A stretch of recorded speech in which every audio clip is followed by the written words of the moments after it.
네, 반갑습니다. 너하라 TV를 시청하고 계시는 애국 국민 여러분, 또 나라와 민족을 위해 깨어 기도하고 계시는 애국 성도 여러분, 지금부터 51번째 정광훈 목사님의 옥중서신을 전해드리도록 하겠습니다. 사랑하는 1200만 성도 여러분, 30만 목회자, 25만 장로님 여러분, 우리 한국 교회는 오늘날 중요한 기로에 서 있습니다. 이제 우리는 선택을 강요받고 있습니다. 정치가들에게 속아 공산주의 개헌, 내각제 개헌 세력을 따라가서 나라와 교회는 해체되고 남은 생의 고통의 세상을 살든지, 아니면 교회가 일어나 나라와 교회를 바로 세우고 예수한국 복음 통일로 가든지 선택해야 할 것입니다. 정치가들은 선거 때가 되면 좌파도 우파도 교회에 와서 표를 달라고 집사로, 장로로 등록하고 야단을 칩니다.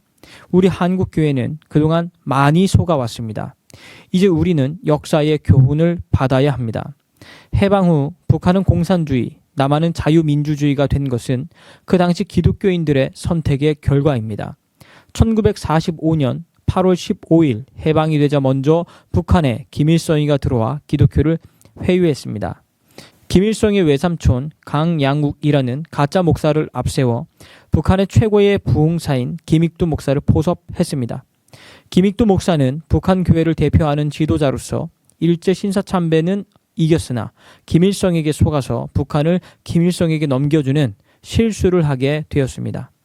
그 후 일사 후퇴 때 결국 순교 당하셨습니다. 강양욱 목사와 함께 김일성의 손을 잡고 김일성 장군은 하나님께서 보내주신 최고의 지도자라고 북한 전역을 돌며 선전하게 되자 철없는 성도들은 속아서 김일성에게 넘어가게 되었습니다. 이 현상을 본 젊은 한경직 목사는 신사참배는 실패했지만 두 번 다시 공산주의에게 속지 않기 위해 해방 후 처음으로 기독민주당을 만들어 김일성과 싸우려 했으나 이미 김익두 목사가 김일성 편에 서므로 대세를 이기지 못하여 남한으로 피난 와서 피난민과 함께 영락교회를 개척했습니다.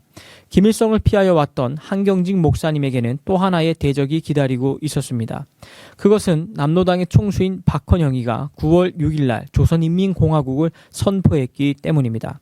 그때 이승만과 김구는 귀국하기 전이었습니다. 한경직 목사는 다시 박헌영을 대적하기 위해 북한에서 김일성에게 쫓겨 내려온 기독교인들을 중심으로 기독사회당을 만들어 함께 피난 온 오제도 장로님을 앞세워 박헌영과 맞서게 되었습니다.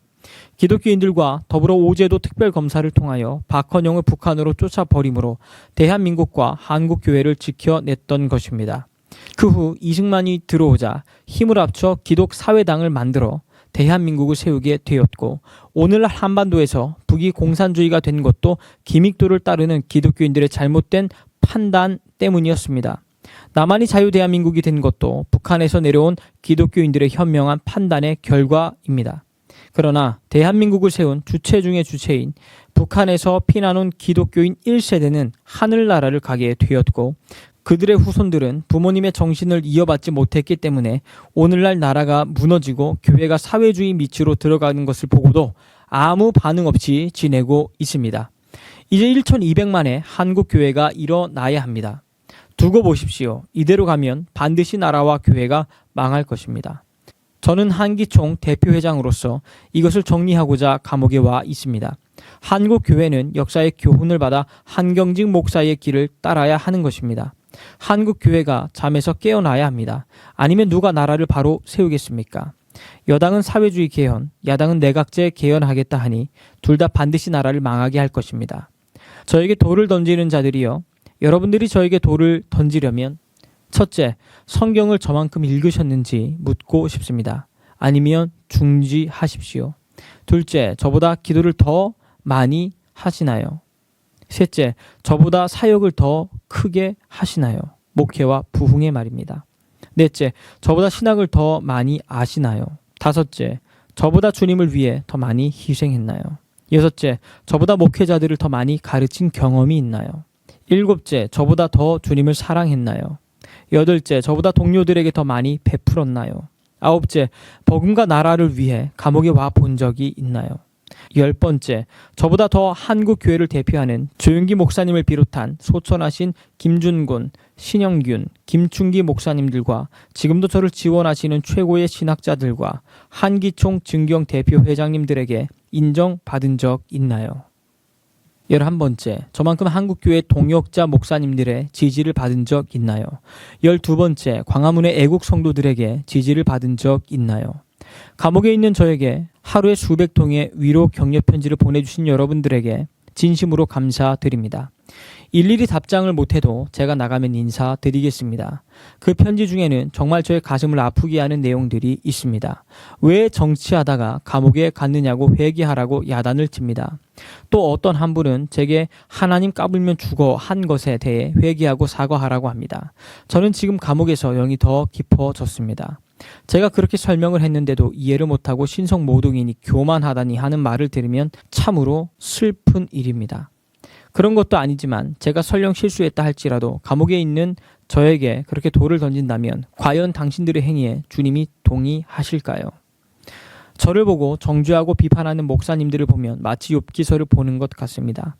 욥의 3명의 친구가 끊임없이 와서 욥을 괴롭힘에 원인 없이 너가 그렇게 되었겠냐고 정죄했으나 하나님은 최후의 욥의 편에 있었습니다. 그렇지 않다면 저에 대한 공격을 멈추시고 기도해 보시기를 바랍니다. 이 시대의 욥의 세 친구가 되지 않기를 바랍니다. 제가 회개 안 하면 돕지 않겠다 하시는데 저를 돕는 것이 저 때문인가요? 주님과 나라 때문인가요? 정신 차리십시오. 저를 위해 돕는다면 그만두십시오. 교회와 나라와 우리 주님을 위해서라면 함께해 주십시오. 이제 저는 이런 말에 답하기가 너무 힘이 듭니다. 우리는 지금 이런 논쟁을 할 시간이 없습니다.